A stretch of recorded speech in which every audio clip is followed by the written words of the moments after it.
அனைவருக்கும் கணித வணக்கம். இப்போ பார்க்க போகிறது 7ஆம் வகுப்புக்குரிய கணக்கு 3ஆம் பருவம் பயிற்சி 2-1 5வது கணக்கை பார்க்க போகிறோம். அன்பு ஒரு தேர்வில் 500க்கு 436 மதிப்பெண்கள் பெற்றார் எனில் அவர் பெற்ற மதிப்பெண்களை சதவீதத்தில் கூடுக அப்படின்னு சொல்லி கணக்கு கொடுக்கப்பட்டிருக்கேன்.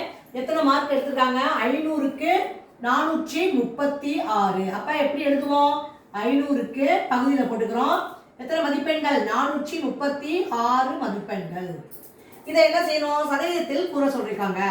அப்ப 436/500 சதவீதம் என்பதே 100ஆல பெருக்கிறோம்.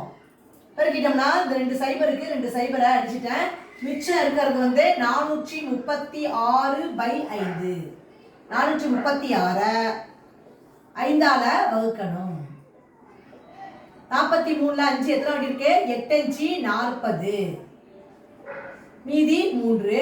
இந்த 6 இறக்கிக்கிறோம். 36ல 5 எத்தனை வாட்டி இருக்குது?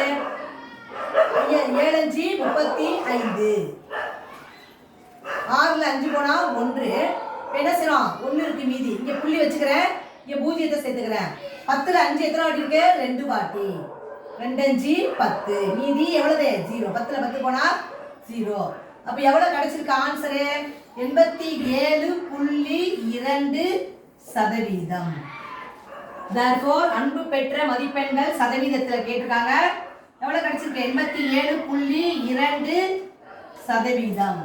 இந்த கணக்கை பொறுத்த வரைக்கும் என்ன செஞ்சிருக்கோம்? 100ஆல பெருக்கி சதவீதத்தை கண்டுபிடிச்சு ஆன்சரை போட்டிருக்கோம். வரக்கூடிய விடை 87.2%. புரிஞ்சுங்களா?